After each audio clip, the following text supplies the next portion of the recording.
Everyone, welcome back to our channel crazy Kalyani vlogs. మీరు కనుక నా ఛానల్ని ఫస్ట్ టైం చూసినట్టయితే సబ్స్క్రైబ్ చేసుకోండి. అదేవిధంగా పక్కనే ఉన్న బెల్ ఐకాన్ని క్లిక్ చేయండి. ఇలా చేయడం వల్ల నేను చేసే ప్రతి వీడియో మీ వరకు నోటిఫికేషన్ వస్తుంది.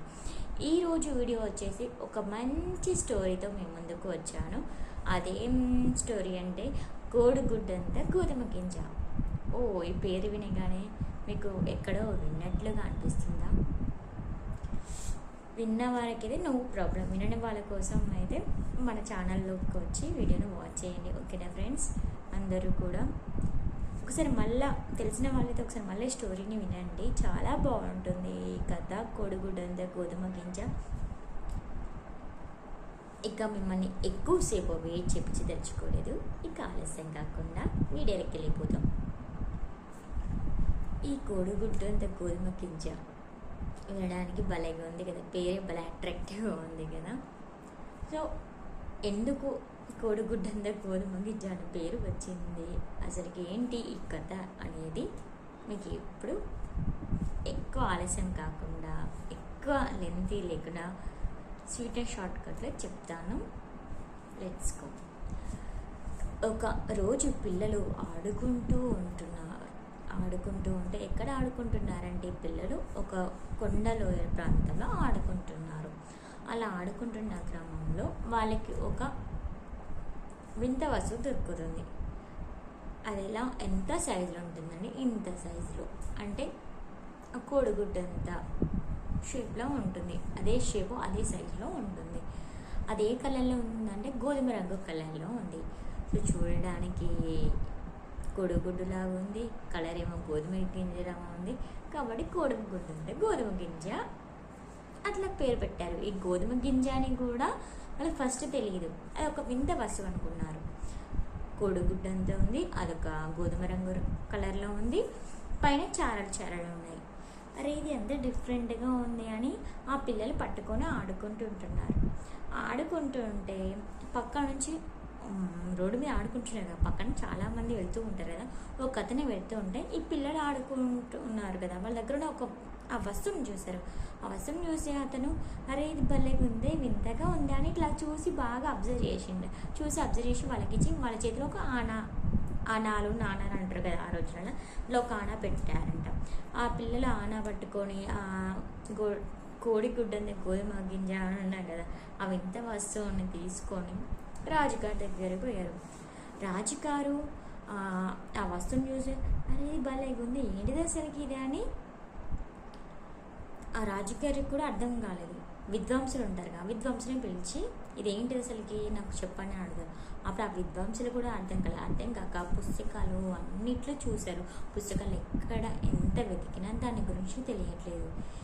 ఇక అసలు వాళ్ళకు దాని మీద అసలు ఏంటిదని కూడా ఎంత ఆలోచించింది, ఎంత చదివినా వాళ్ళకి గుర్తుకు రావట్లేదు ఏంటిదేమో అని దాన్ని తీసుకెళ్ళి ఒకరోజు ఒక రూమ్లో పెడతారు. ఇలా రూమ్లో పెట్టినప్పుడు సడన్గా ఒక కిటికీ నుంచి ఒక పిచ్చుక వచ్చి ఆ రూమ్లో పెట్టిన వింత వస్తువుని ఇట్లా పొడుచుకొని తింటుంది. అప్పుడు ఆ విద్వాంసులు రాజు చెప్తారు, అయ్యో ఇది ఒక గోధుమ గింజ రాజుగారు అని చెప్తారు. అప్పుడు ఆ రాజుగారు గోధుమ గింజ కింద కోడిగుడ్డు అంత ఉంటుంది ఎక్కడన్నా, అసలు ఈ కోడిగుడ్డుని గోధుమ గింజలు ఎవరు పండిస్తున్నారు, అసలుకి ఈ పంట ఎక్కడి నుంచి వచ్చింది, దీని గురించి తెలుసుకోండి అని విద్వాంసులకి రాజు చెప్తారు. అప్పుడు విద్వాంసులు ఊర్లో మొత్తం అసలుకి ఈ కోడిగుడ్డు గోధుమ గింజ పంటని ఏమైనా పండించారా అని తెలుసుకోవడం కోసం ఆ ప్రాంతం మొత్తం తిరుగుతారు. అలా తిరుగుతున్న క్రమంలో వాళ్ళ దగ్గర ఒక ముసలి అతను కనిపిస్తాడు. ఆ ముసలి అతను ఏంటంటే కళ్ళు అంటే 2 చేతుల కింద కర్రలు పెట్టుకొని శరీరం మొత్తం ముడతలు పట్టి కళ్ళు కూడా అంత ముసలతను కనపడ్డాడట. కనబడితే అతనికి ఇది చూపిస్తే కూడా ఆయన లోపలికి వచ్చాక అడుగుదామని డిసైడ్ అయ్యారు. వాళ్ళ మొత్తం మీద ఒక మనిషిని తీసుకుని లోపలికి వచ్చారు. ఆయన ముసలతను, అతను చాలా పండిన ముసలతను, ఒక వృద్ధుడు అనమాట. ఆ వృద్ధుని తీసుకుని వస్తే ఆయన తీరా అడుగు తనకు చెవులు కూడా వినపడట్లేదు. వాళ్ళకి అడగడానికి తలతోగా ఎట్లా అయిపోయిందంటే వాళ్ళకి క్వశ్చన్ ఇదేంటిది అని వాళ్ళకి చోటుల ముందు శంఖం ముందు ఎట్లే కదా వాళ్ళకి ఆయనకి వినపడట్లేదా. ఇంకా అడగంగా ఇలాంటివి మా మా రోజుల్లో నాకు తెలియదు, కానీ మా నాన్నగారు వాళ్ళు చెప్పారు, మా నాన్నగారు వాళ్ళు పండించేవారని నాకు చెప్పారు. ఒకవేళ మీకు దీని గురించి తెలియాలంటే మా నాన్నగారిని అడగండి అని ఆ ముసలతను అంటాడు. ఆయనే ముసలతను, ఇంకా వాళ్ళ నాన్నగారు ఇంకెట్లుంటారు అనుకుంటారు విద్వాంసులు. ఇక వాళ్ళ నాన్నగారిని అడుగుతారు. వాళ్ళ నాన్నగారు ఎట్లా, ఈయన 2 చేతుల కింద స్టిక్కులు పట్టుకొని వస్తారు, ఆయన ఒక చేతి కిందనే స్టిక్ పట్టుకొని ఒక చేతి బాగానే ఉంది. అప్పుడు ఆ విద్వాంసులు అడుగుతారు. అయితే ఆ విద్వాంసులను అడిగితే విద్వాంసులు ఫస్ట్ సంబంధించిన తర్వాత రాజుగారి దగ్గర తీసుకువస్తారు ఆ వ్యక్తులని. ఈ ముసలతను వచ్చాడుగా, ఆ ముసలతని వాళ్ళ నాన్నని రాజు దగ్గర తీసుకుని అప్పుడు రాజుగారు అడుగుతారు, మీరు ఈ పంటని ఎట్లా పండించారా, అసలు ఏంటిది దీని చరిత్ర అని అడుగుతారు రాజుగారు ఈ వృద్ధుడి నాన్నని. అప్పుడు అతను ఏం చెప్తారంటే, మా కాలంలో అయితే ఇలాంటివి అయితే పండలేదు, మాకు ఎక్కువ అంతగా తెలియదు, ఎందుకంటే మా కాలంలో పంటలు అన్నీ ఎక్కువ మేము ఎక్కడి నుంచో నేను తెచ్చుకునే వాళ్ళం కాదు, అంటే ఎగుమతి దిగుమతి చేసుకునే వాళ్ళం కాదు. మాకేమన్నా సహాయం కావాలంటే ఏమైనా హెల్ప్ కంటే ఇరుగు పొరుగు వాళ్ళం సహాయం చేసుకునే వాళ్ళం, మేము వేరే కాడ నుంచి తెచ్చుకునే వాళ్ళం కాదు. మా రోజులలో కూడా ఇంత సైజులో పండే గోధుమ గింజలు అయితే వేయలేదు, మామూలు గోధుమ పంటలు పండించుకునే వాళ్ళం అని చెప్తాడు. మాకున్న దాంట్లోనే తినేవాళ్ళం, అంతగా పంటలు పండేవి కాదు మా కాలంలో. అయితే ఏదైనా అత్యవసర పరిస్థితుల్లో హెల్ప్ చేసుకునే వాళ్ళు ఇరుకు పొరుగు, అంతేగాని అంత పంటలు అంతగా ఏమీ లేవు, భూమి దొరకడం ఎక్కువ మా కాలంలో అని ఆ ముసలతను నాన్న చెప్పేవారు. అది చెప్పినాక ముసలతను నాన్న లాస్ట్లో ఒకటి అంటాడు, అంటే ఈ గోధుమ గింజ గురించి మా నాన్నకు తెలిసేమో మా నాన్నని అడగండి, ఎందుకంటే మా కాలంలో పండలేదు కదా, మా నాన్న వాళ్ళ కాలంలో పండి ఉంటాయి, మా నాన్న నాకు చెప్తూ ఉండేవాడు అన్నాడు. ఈ వృద్ధుడేమో నాకు తెలియదు, మా నాన్న వాళ్ళకి తెలుసు అని అంటాడు. ఇప్పుడు ఆ నాన్న వచ్చేమో మాకు తెలియదు, మా నాన్నని అడగండి, మా నాన్న వాళ్ళ కాలంలో పండేవి అని చెప్తాడు. వీళ్ళేం ముసలంటే వీళ్ళ నాన్న ఇంకెట్టుంటాడు అని రాజుగారు అనుకుంటారు. ఇక రాజుగారు వాళ్ళ నాన్నని పిలిపిస్తాడు. వృద్ధుడు నాన్న వాళ్ళ నాన్నని పిలిపిస్తాడు. ఆయన వీళ్ళలాగా గిక్కులు ఏం పట్టుకుంటూ అట్లా మంచిగా బిందాస్గా నడుచుకుంటూ వస్తున్నాడు, చాలా ఫిట్గా మంచిగా ఉన్నాడు. ఇట్లా వస్తున్నాడు. అప్పుడు రాజుగారిని దగ్గర ఉన్న వింతపసం చూపిస్తాడు.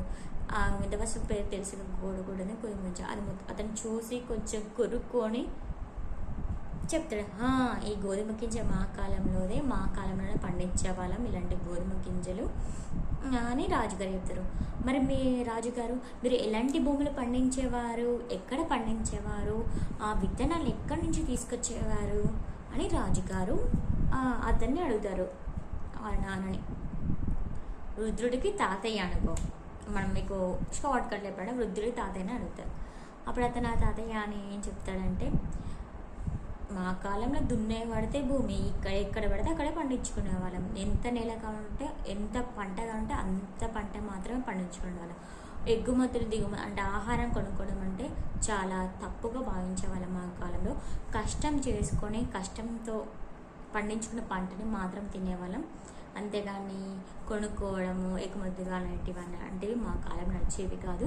మనకు ఎంత పంట కావాలంటే అంత పంట మాత్రం పండించుకునే వాళ్ళం, అంత రెక్కల కష్టంతో బ్రతికేవాళ్ళం, అంతేగాని ఎక్కడి నుంచో అవి కావాలి ఇవి కానీ తీసుకొచ్చుకునే వాళ్ళం కాదు.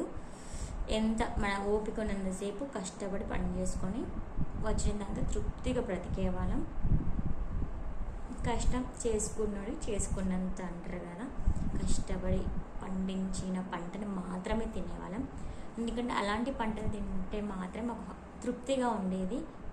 ఒకరి నుంచి ఆశించడము కొనుక్కోవడం అలాంటివి మాకు లేవు, అందుకోసం మేము ఇంత స్ట్రాంగ్గా ఎనర్జీగా ఉన్నాము అని వృద్ధుడు వాళ్ళ తాతయ్య చెప్తాడు. ఓహో అలానా అని అంటారు రాజుగారు. ఇప్పుడు దీన్ని బట్టి ఈ కథలో మీకు ఏం అర్థమైంది? మరి ఆ రాజుగారు చెప్తాడు, మీరు ఎంత స్ట్రాంగ్గా ఉన్నారు, మీ మనవడేమో మొత్తం ముసలైపోయాడు, మీ కొడుకునే కొంచెం మంచిగా ఉన్నాడంటే నేను చెప్పిన స్టోరీని మీకు అర్థమైపోతుంది. మేము ఎవరి మేము ఆశించము, ఎవరి సొమ్ము తినము, మా కష్టాన్ని మేము నమ్ముకొని కష్టం పడిన పంటలో తిని బ్రతికేవాళ్ళం. ఇప్పుడంటే అలాగా లేదు కదా. సో అందుకోసమే మా మనవడు అలా అయ్యాడు.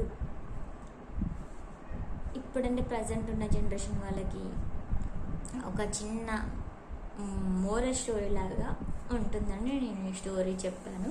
ఈ స్టోరీని బట్టి మనకి ఏం అర్థమవుతుందంటే, చూడు మనవడేమో ముసలోడైపోయాడు, చాలా అసలు చాతకనైనా ఏర్పడదు. వాళ్ళ నాన్న కొంచెం బెటర్, వాళ్ళ నాన్న ఇంకా బెటర్. అంటే మనం తరతరం మారుతున్న కొద్దీ మన నాన్న వాళ్ళ తరతరం మారుతుంది. వాళ్ళు కష్టపడి వాళ్ళ రెక్కల కష్టాన్ని నమ్ముకొని బ్రతికాడు, కష్టపడి ప్రతిదీ పంట పండించుకునేవారు. కానీ మనం రాను రాను ఈ మెషిన్స్, ఫుడ్ కెమికల్స్ ఇవన్నీ జరుగుతున్నాయి. అంటే మనం కూర్చొని తింటేనే కొంచెం రిచ్ లాగా ఫీల్ అవుతున్నాం, కష్టపడడానికి ఒక నామష్గా ఫీల్ అవుతున్నాం. అట్లా అవ్వడం వల్ల మనకి లేనిపోని రోగాలు ఇవన్నీ వస్తున్నాయి. ఎందుకంటే అర్రే కష్టం చేస్తే వీళ్ళేమనుకుంటారు అని బాగా సుఖానికి అలవాటు పడిపోయాం. ఏ పని కష్టంగా చేయట్లేదు, అందుకే మనకు త్వరగా హెల్త్ ఇష్యూస్ వస్తున్నాయి. అందుకే త్వరగా ఓల్డ్ కూడా అయిపోతున్నాం. ఒకప్పుడు 70s 80s వాళ్ళు కూడా చాలా యంగ్గా కనిపించేవాళ్ళు, కానీ ఇప్పుడు జస్ట్ 30-40కే మనం చాతగా కూడా ముసలిలాగా అయిపోతున్నాం. ఎగ్జాంపుల్ ఈ స్టోరీ చెప్తానే మీకు అర్థమవుతుంది. వాళ్ళ నాన్న స్ట్రాంగ్ ముసలతను, వాళ్ళ మనవడు ముసలోడైపోయాడు. అలా ఉంటుంది. ఇప్పుడు ఏజ్కి మనిషికి సంబంధం లేకుండా ఉన్నారు. ఎవరైతే ఇంత కష్టపడి అన్ని పనులు చేసుకుని వాళ్ళు హెల్తీగా ఉంటారు, స్ట్రాంగ్ ఉంటారు, యంగ్గా కూడా కనిపిస్తారు. ఇక ఏ పని కాకుండా శాత కాకుండా ఇంట్లో రోగాలు వస్తాయి. కాబట్టి మంచి కష్టపడి పని చేసుకొని కష్టపడిన దాన్ని తృప్తిగా తింటే మంచిగా హ్యాపీగా హెల్తీగా ఉంటారు. ఎప్పుడు ఒకరి సొమ్ముని ఆశించడం, ఎవరైనా పెడితే తిందాం అన్నట్లున్న వాళ్ళ బ్రతికి జీవితాలు మారవు. ఇంకంతే. ఈ స్టోరీ ద్వారా మనకు అర్థమయ్యే నీతి అదనమాట. మీకు ఈ కథ ఎలా అనిపించింది ఒక కామెంట్ సెక్షన్లో కామెంట్ చేయండి. Thank you for watching video. Okay అండి, సీ యూ, బాయ్.